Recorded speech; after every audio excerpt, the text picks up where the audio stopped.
नमस्कार बच्चों, class 7th SST की ऑनलाइन क्लासेस में आप सभी का स्वागत है।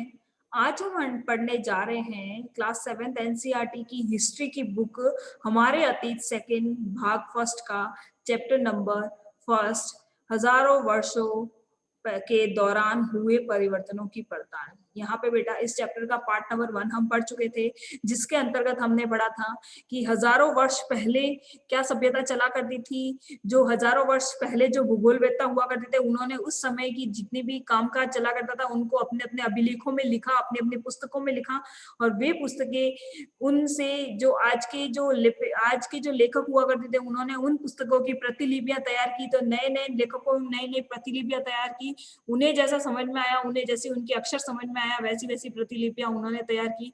तो सभी प्रतिलिपियों में किसी न किसी तरीके का परिवर्तन नजर आया।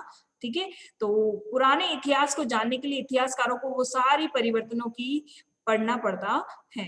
ठीक है, ये सारा हमने पढ़ा किस तरीके से पहले हिंदुस्तान शब्द सिर्फ और सिर्फ उत्तर भारत के लिए प्रयोग में लिया जाने लग गया था, लेकिन अब वर्तमान में हिंदुस्तान शब्द पूरे भारतवर्ष के लिए प्रयोग में लिया जाने लगा।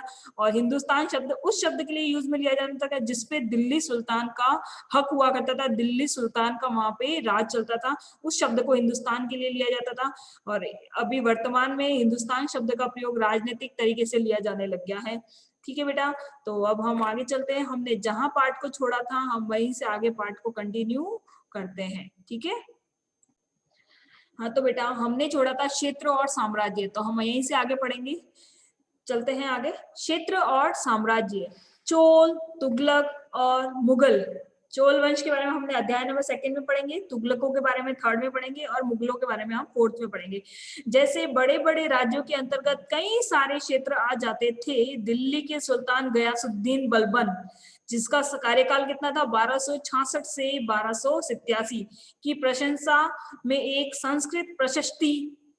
बेटा जो प्रशस्ति शब्द का अर्थ होता है कि पुराने जमाने के जो राजा हुआ करता था वे उनके द्वारा क्या क्या काम करवाया गया है, वे अपनी प्रशंसा के तौर पे एक प्रशस्ति पत्र छिपवाते थे और उसे दीवार में खुदवा दिया जाता था, जो कि बाद के आने वाले इतिहासकारों के लिए एक अभिलेख जैसा रूप में साबित हो जाता था। तो संस्कृत प्रशस्ति का उदाहरण के मतलब 2nd चैप्टर में हम पढ़ेंगे कि उसे एक विशाल साम्राज्य का शासक बताया गया है, जो पूर्व के में बंगाल से लेकर पश्चिम में अफगानिस्तान के गजनी वंश जो था तक फैला हुआ था। ठीक है, और बंगाल में गौड़ वंश तक, और जिसके संपूर्ण भारत, दक्षिण भारत को जिसको द्रविड़ कहा जाता था भी आ जाता था। किसके अंतर्गत, मतलब जो दिल्ली का सुल्तान हुआ करता था उसके अंतर्गत बंगाल के गौड़ वंश से लगाकर अफगानिस्तान की गजनी वंश तक का था, और दक्षिण के द्रविड़ पूरा उसके अंतर्गत आया करता था। और उसका राजा कौन था, सुल्तान कौन था, गयासुद्दीन बलबन। ठीक है, गौड़ आंध्र, केरल, कर्नाटका, महाराष्ट्र और गुजरात आदि भिन्न भिन्न क्षेत्रों के लोग उनकी सेना के आगे पलायन कर जाते थे। इतिहासकार विजय अभियान के इस दावे को अतिशयोक्तिपूर्ण मानते हैं कि साथ ही वे यह समझने की कोशिश भी लगे रहते हैं कि शासक लोग इस उपमहाद्वीप के भिन्न भिन्न भागों पर अपने अधिकारों का उल्लेख क्यों करते रहते हैं। आगे चलिए।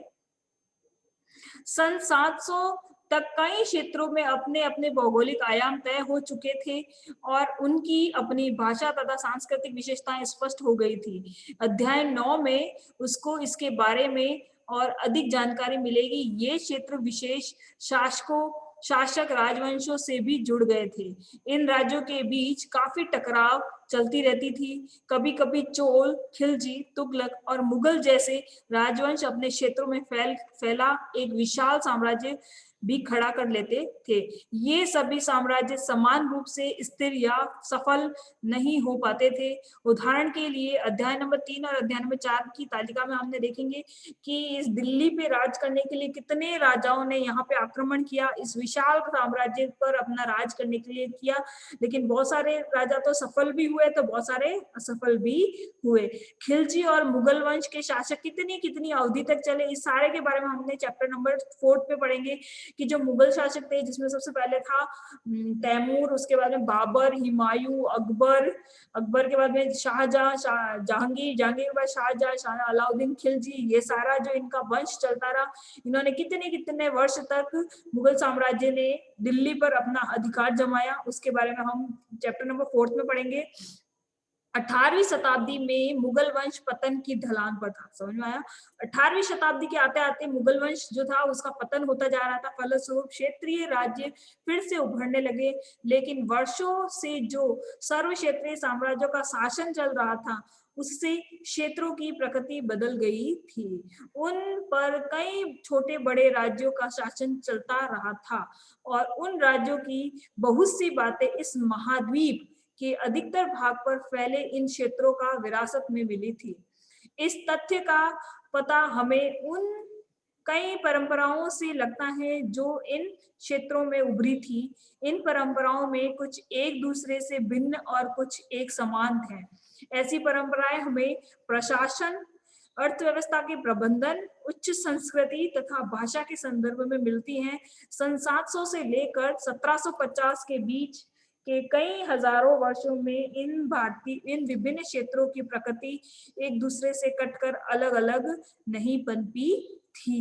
हालांकि उनके चरित्र का अपनी विशिष्टताएं बनी रही थी, मगर समन्वय के सर्व क्षेत्रीय ताकतों का प्रभाव भी उन पर पड़ा था।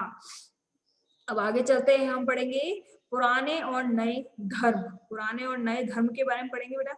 इतिहास की जिन हजारों वर्षों की पड़ताल हम कर रहे हैं, हर पड़ताल का मतलब होता है जांच पड़ताल, यानी हजारों वर्ष पूर्व क्या होता था और अब क्या होता है, इनके बीच में क्या क्या परिवर्तन हुए, उसकी जांच हम इस चैप्टर के अंतर्गत कर रहे हैं।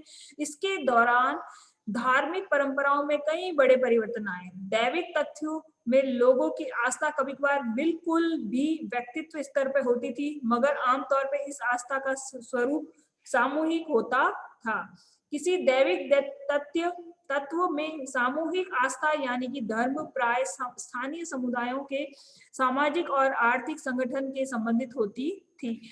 जैसे जैसे इन समुदायों का सामाजिक संसार बदलता गया, वैसे ही इनकी आस्थाओं में भी परिवर्तन आता गया। आज हम जिसे हिंदू धर्म कहते हैं, उसमें भी इस युग के महत्वपूर्ण बदलाव आए।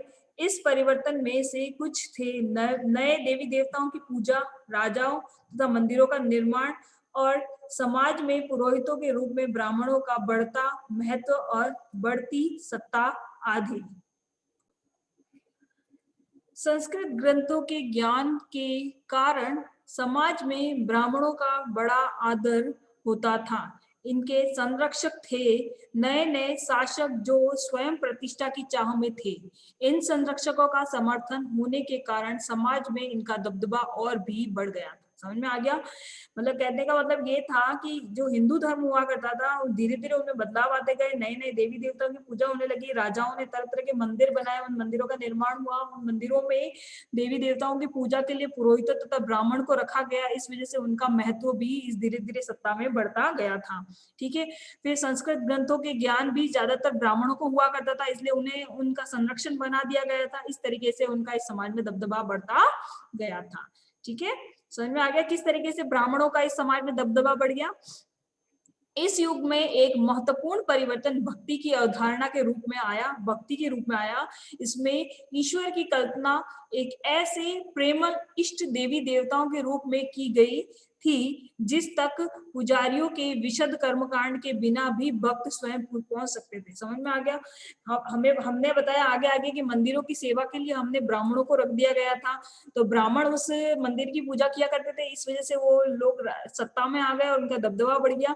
लेकिन एक ऐसी भक्ति भी हुआ करती थी जिसे प्रेमल इष्ट देवी देवताओं के रूप में होती थी, जिसे और वो बिना पुजारियों के विशद कर्मकांड के बिना भी हम भक्त स्वयं वहां तक पहुंच सकते थे। इस विषय में और साथ ही दूसरी परंपराओं के बारे में भी हम जो अध्याय नंबर 8 जो है ईश्वर से अनुराग, उस विषय में हम पढ़ेंगे कि किस तरीके से ईश्वर बिना पुजारियों के कर्मकांड के बिना हम सीधा ईश्वर से मिलन कर सकते हैं। यही वह युग था जिसमें इस उपमहाद्वीप में नए नए धर्मों का भी आगमन हुआ। कुरान शरीफ का संदेश भारत में पहल 7वीं सदी के व्यापारियों और आप्रवासियों के जरिए पहुंचा।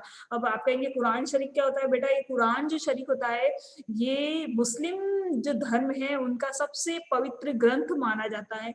जैसे हिंदू धर्म का पवित्र ग्रंथ गीता माना जाता है, वैसे ही मुस्लिम धर्म का पवित्र ग्रंथ कुरान शरीफ माना जाता है, और ईसाई धर्म का पवित्र ग्रंथ बाइबल माना जाता है। प्रत्येक धर्म का कोई ना कोई पवित्र ग्रंथ होता है, तो मुस्लिम समाज का, मुस्लिम धर्म का पवित्र ग्रंथ कुरान शरीफ हुआ करता था। तो कुरान शरीफ का संदेश भारत में पहली बार 7वीं सदी के व्यापारियों और आप्रवासियों के जरिए पहुंचा था। मुसलमान जो थे वो कुरान शरीफ को अपना धर्म ग्रंथ मानते थे, केवल ईश्वर अल्लाह की सत्ता को स्वीकार करते थे। उस कुरान शरीफ के अनुसार ईश्वर अल्लाह एक हैं।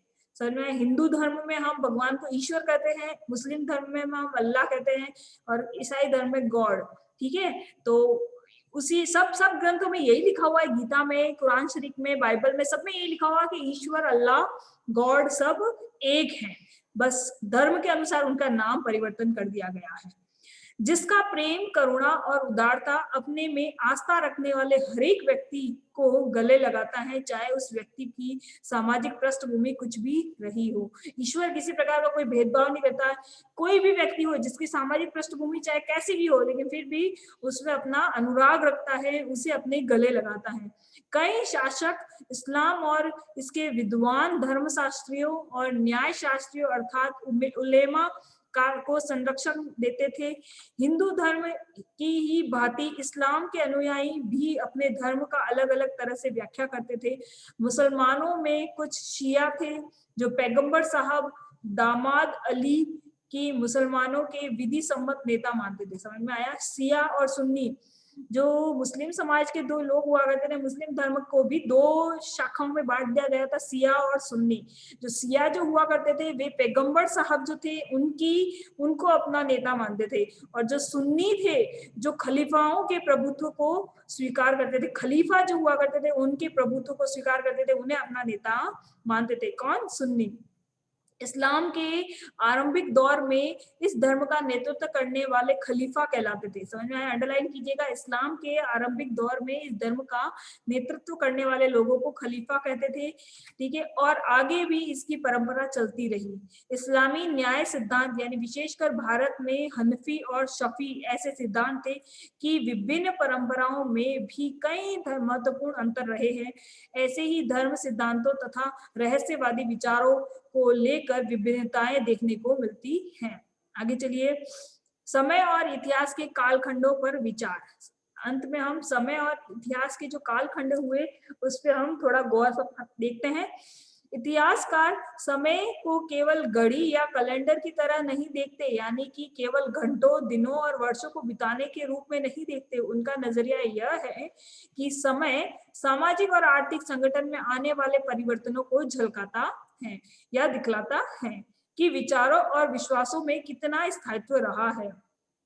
पहले के जो विचार हुआ करते थे और अभी के जो विश्वास है उनमें कितना स्थायित्व रहा है, कितना परिवर्तन हुआ है, कितना बदलाव हुआ है, उसके बारे में वो ज्यादा देखते हैं। उनको ये मतलब नहीं है कि कितने वर्ष बीत गए, कितना समय बीत गया, उनको सामाजिक तथा आर्थिक संगठन से मतलब है। यदि अतीत को समान विशेषताएं रखने वाले कुछ बड़े बड़े हिस्से युगों या कालों में बांट दिए जाए तो समय का अध्ययन कुछ आसान हो जाता है। 19वीं शताब्दी के मध्य में अंग्रेज इतिहासकारों ने भारत के इतिहास को 3 युगों में बांटा था, हिंदू, मुस्लिम और ब्रिटिश। समझ में आया? 19वीं शताब्दी के अंतर्गत अंग्रेज जो इतिहासकार थे उन्होंने 3 कैटेगरी डिवाइड कर दी। एक तो हिंदू है, एक मुसलमान है और एक ब्रिटिश है। ब्रिटिश के अंतर्गत अंग्रेज आया करते थे।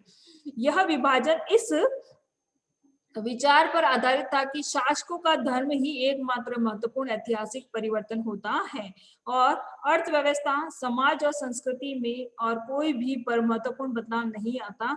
इस दृष्टिकोण में इस उपमहाद्वीप की अपार विविधता की भी उपेक्षा हो जाती थी। इस काल विभाजन को आज बहुत कम इतिहासकारों ही स्वीकार करते हैं।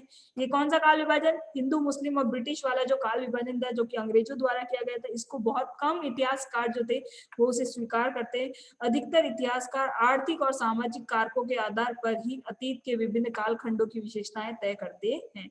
पिछले साल आपने जो इतिहास पढ़ा है उसमें प्राचीन समाजों के कई प्रकारों का समावेश था, जैसे शिकारी संग्राहक, प्रारंभिक दौर में कृषि कर्मी, शहरों और गांवों के निवासी और प्रारंभिक दौर के राज्य और साम्राज्य। इस साल आप जो इतिहास पढ़ेंगे उसे प्राय मध्यकालीन इतिहास कहा जाता है। समझ में आया? आपकी जो पुस्तक इतिहास की पुस्तक है इसके अंतर्गत मध्यकालीन इतिहास आपने पढ़ेंगे। इसमें आपको कृषक समाजों के विस्तार, क्षेत्रीय और साम्राज्यिक राज्यों के उदय, कभी कभी तो ग्रामवासियों और वनवासियों की कीमत पर प्रधान धर्मों के रूप में हिंदू धर्म, इस्लाम धर्म और विकास, और यूरोप के व्यापारी कंपनियों का आगमन के बारे में हम इस चैप्टर के अंतर्गत पढ़ेंगे। विस्तार से जानकारी हमको इस किताब में मिलेगी। भारत के इतिहास के ये हजारों साल अनेक बदलावों के साक्षी रहे हैं। आखिर 16वीं और 18वीं शताब्दी 8वीं और 11वीं शताब्दी में काफी भिन्न थी। इसलिए इस सारे काल को एक ऐतिहासिक इकाई में रूप में देखना समस्याओं से खाली नहीं है। फिर मध्य काल की तुलना प्राय आधुनिक काल से की जाती है। आधुनिकता के साथ भौतिक उन्नति और बौद्धिक प्रगति का भाव जुड़ा हुआ है। इससे आशय यह निकलता है कि मध्यकाल रूढ़िवादी था और उस दौरान कोई परिवर्तन हुआ ही नहीं। लेकिन हम जानते हैं कि ऐसा नहीं हो सकता। समय के साथ साथ हर बार बदलाव होते रहते हैं। इन हजारों वर्ष के दौरान इस उपमहाद्वीप के समाजों में प्राय परिवर्तन आते रहे। कई क्षेत्रों की अर्थव्यवस्था तो इतनी समृद्ध हो गई थी कि उनके यूरोप की व्यापारी कंपनियों को भी आकर्षित करना प्रारंभ कर दिया। इस पुस्तक में पढ़ते समय आप परिवर्तनों के चिन्हों तथा यहाँ सक्रिय ऐतिहासिक प्रक्रियाओं पर ध्यान देते चले, और जब भी संभव हो इस पुस्तक में आप जो पढ़ रहे हैं उसकी तुलना आप पिछले वर्ष की पढ़ी हुई बातों से करने की कोशिश करें। जहां भी संभव हो यह देखें कि कहाँ बदलाव हुए हैं और कहाँ नहीं, और आज अपने आसपास की दुनिया पर नजर डालकर भी यह देखें कि और भी कुछ क्या बदला है या फिर वैसा का वैसा ही रहा है। ठीक है बेटा, तो इसी के साथ हमारा ये चैप्टर जो था, चैप्टर नंबर 1, हजारों वर्ष पुराने परिवर्तनों की पड़ताल, ये चैप्टर हमारा यही समाप्त होता है बेटा। और हमने इस पार्ट के अंतर्गत देखा कि किस तरीके से बदलाव होते गए। जो 7वीं शताब्दी थी, 700 वर्ष पहले की शताब्दी थी, उसमें किस तरीके का चला करता था, जो आज वर्तमान में हमारा भारतवर्ष किस किस स्थिति में है, उसके बारे में हमने इस पूरे चैप्टर के अंतर्गत पढ़ा है। ठीक है बेटा, तो हमारा ये चैप्टर यही समाप्त होता है। नेक्स्ट वीडियो से हम नेक्स्ट चैप्टर लेंगे। आज की क्लास में इतना ही।